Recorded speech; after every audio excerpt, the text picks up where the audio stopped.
I had no idea the British press was so bigoted. This one's wife. Using the kids again. Yes, this one's wife is utilising the non-intimate secondary sources which are her children. Despite claiming that she wants privacy for them, she is utilising them for the purposes of what she needs, the prime aims. They are appliances. They are props in her world. They are commodities that are to be used as and when she sees fit. She likes to talk about how she's a mom, utilising triangulation with her children to demonstrate what a kind person she is, to help her manage that facade and assert control over the audience and draw fuel by way of their appreciation of what a lovely woman she is. And she regularly drops in the children, and is doing so at the moment in relation to her podcast. She, remember, thinks that she's just being sweet, that people want to hear about her life with her children. She doesn't realise that she comes across as a hypocrite. She doesn't realise that she comes across as a user. Her narcissism doesn't allow her the self-reflection or insight to recognise these things. And her recent revelation from her podcast about Princess Lilibet crashing her meetings with executives forms the basis of an article that has been picked up by In Style, written by Rachel Birchfield, which tells us, can you imagine A, hopping on a Zoom with this one's wife? I can. It would be tedious beyond compare. And B, having said Zoom crashed by Princess Lilibet? It's not something that has invaded my consciousness, I'm pleased to say. Apparently just exactly that happens, as this one's wife shared in the premiere episode of her new podcast, Confessions of a Female Founder, with this one's wife, which dropped on April the 8th.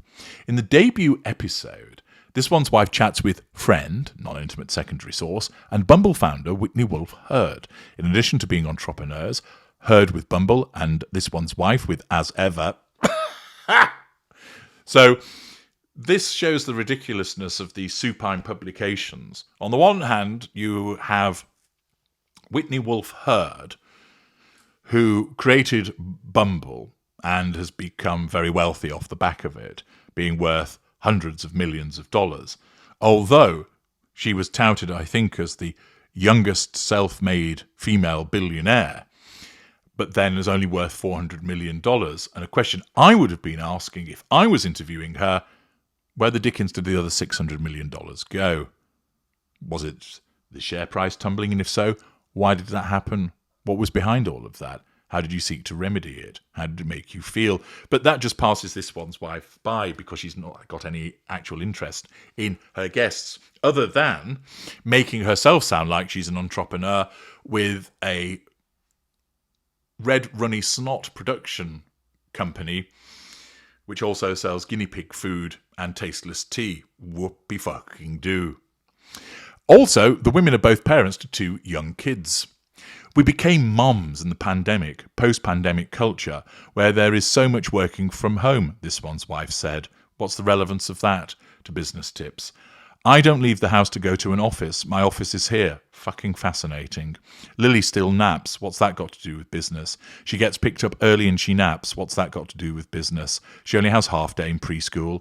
If she wakes up and she wants to find me, she knows where to find me. Even if my door is closed to the office, she'll be sitting there on my lap during one of these meetings with a grid of all the executives. So what you're trying to say is you're really important, and so you force people to get on Zoom calls with you who are thinking, oh Christ, not her again. Do we really have to listen to some fridge magnet platitudes from this boring woman? Oh, her daughter's wandered in, so she's going to talk about her for 10 minutes whilst I've got much better things to be doing. Yeah, thanks. How is this of any relevance to anybody that's interested in business? It's not. But once again, this one's wife is utilising the involvement of her child as a means to pursue the prime aims, not realising that this is of no interest to anybody who is serious about business, that it is a distraction and it's entirely irrelevant. But the article persists by telling us this one's wife's kids, not just Princess Lilibet, but also Prince Archie, both of whom she shares with husband Prince Harry, came up again in conversation. Well, it's not like she's going to be able to fill the time talking about logistics and supply chain considerations, is it? When she shared how they keep her grounded. what I do love the most about having young kids in this chapter while I'm building, nobody talks like that, is the perspective that it brings, because you're building something while your child's going through potty training, and both are just as important. Well, I will have to concede that ensuring that your child uses the potty rather than pisses on the carpet is fairly important if you don't want a house that stinks of ammonia. However, what that has to do with business, again, is beyond me. It's like, great, okay, where's the Cheerios? Well done. What? Does she say to Archie, I need you to piss through the whole of the Cheerio in order to improve his aim? Or is she treating them like a dog and flips a Cheerio to Archie? Well done, Archie, you pee-peed in the potty. Have a Cheerio. And then you're championing your team 10 minutes later about something that is really high value for the world. What like? Snotty spread. In your own world, that's super high value. And in Lilibet's world, that's super high value. This woman just talks utter banal dross, doesn't she? Heard shared her own experiences when she was allowed to speak of being a multitasking mum, telling this one's wife that technology is a beautiful tool for parents because you can dial in and be present and do a great job on the call while you sit in the carpool line outside school. Wow, who'd have thought of that? That whilst you're waiting for your kid, you can communicate using technology. Thanks, Whitney Wolfe Herd. No wonder you're worth hundreds of millions of dollars with insight like that.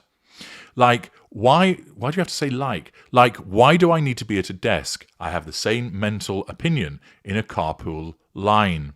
Not sure whether it's necessarily worth accessing, though. To kick off the show, this one's wife posted on Instagram 4 photos of herself as a young Girl Scout, writing that being an entrepreneur can start young. Alluding to the shortbread cookies included as part of her lifestyle brand As Ever's first job, she cheekily added, by the way, all these years later, and I'm still selling cookies. So this was the totality of what In Style had to share with us, demonstrating that this one's wife not only uses her children in the context of the podcast, seeing them as the commodities that are there for her to triangulate people with, to assert control over them and draw fuel, having no due regard for whether the children want to be spoken about in this way, for no due regard for them because she has no emotional empathy, and then amplifying it as a consequence of its use through another PR puff piece, where the world gets told more about the banalities of this delinquent mind of this particular narcissist. It's no surprise to learn that this one's wife is using the kids because she's running out of options, as I predicted some time ago.